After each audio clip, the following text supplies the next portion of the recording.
ఉపాధ్యాయుల ఆలోచనలు, అధ్యాపకుల ఆలోచనలని సమావేశాలు పరిచి ఈనాడు విద్యా విధాన అభివృద్ధి కోసం ఉపాధ్యాయులు కూడా కనుక్కోవడంలో ముందుకు సాగితేనే ఈనాడు విద్యా విధానం ముందుకు సాగేదానికి అవకాశం.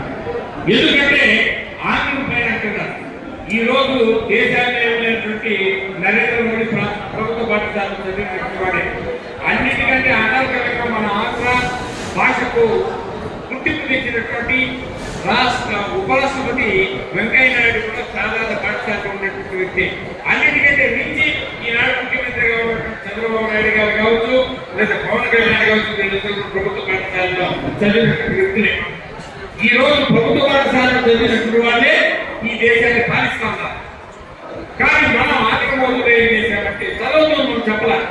నేను కూడా ఒక 75 ఏళ్ళ వ్యక్తిగా రిటైర్డ్ ఉపాధ్యాయుడిగా మొట్టమొదటి మాతృభాష పైన పట్టు వస్తేనే మనం ఇతర భాషల పైన పట్టు వచ్చేదానికి అవకాశం.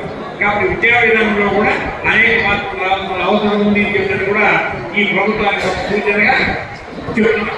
ఇక సంఘపరంగా ఆలోచన చేస్తే ఈనాడు దయచేసి సంఘ నాయకులు వేరే అనుకోవద్దండి. ఈ రోజు మీరు ప్రభుత్వానికి తాకట్టు పెట్టారు.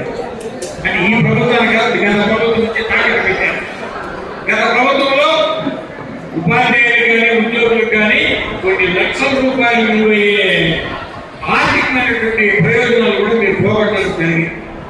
ఎందుకంటే రాష్ట్రంలో ఒకప్పుడు జేఏసీ పరంగా ఉంటే 4 జేఏసీలై ఉపాధ్యాయ సంఘాలు పోట్లాడితే కూడా మీ శక్తి చాలడం వల్ల ప్రభుత్వానికి తాకట్టయ్యారు. ఇప్పుడు కొత్త ప్రభుత్వం వచ్చింది. ఇప్పటికైనా సమైక్యంగా మీరు ఫ్యాక్టరీతో మునాఫ్ ఇక్కడే ఉన్నాడు, మీరు ఫ్యాక్టరీతో కూడా మాట్లాడాల్సింది ఏమంటే ఒక జేఏసీ పక్షాల ప్రభుత్వం దగ్గరికి పోతే మీ న్యాయమైన కోరికలు తీర్చేదానికి ముఖ్యమంత్రి గారు కానీ డిప్యూటీ ముఖ్యమంత్రి గారు సిద్ధంగా ఉన్నారు. అదేవిధంగా పెన్షన్లు కూడా ఒక ఆలోచన ఏమంటే మా జీవితంలో మేము ఉపాధ్యాయులు ఉన్న సందర్భాల్లో అనేక సౌలభ్యాలు సాధించాం. కానీ మా కంట మీరు సాధించినటువంటి కోరికలన్నీ మీరు పోగొట్టుకోవాలి. మీ ఐక్యమాల్లో పోగొట్టినవన్నీ పోగొట్టుతూ ఉన్నారు. కాబట్టి మీరు ఒకసారి గత పిఆర్సీలో ఉద్యోగ నాయకులకు ఉపాధ్యాయ నాయకులకు చెప్పేది ఏంటంటే గత పిఆర్సీ ఇంతవరకు మీకున్నటువంటి పే స్కేల్స్ మీరు సాధించలేకపోయింది. అనేక రకాల ఈరోజు ఒక నెలకి వస్తే మామూలు ఉపాధ్యాయులు ఉండేవాళ్ళు కాబట్టి ఉద్యోగులు ఎవరు చెప్తున్నా ఒక నెల జీతం ఇచ్చేవాడు. ఈ రోజు గత ప్రభుత్వం ఆర్థికంగా సంక్షోభించని 27,000 రూపాయలకు పరిమితం చేసింది.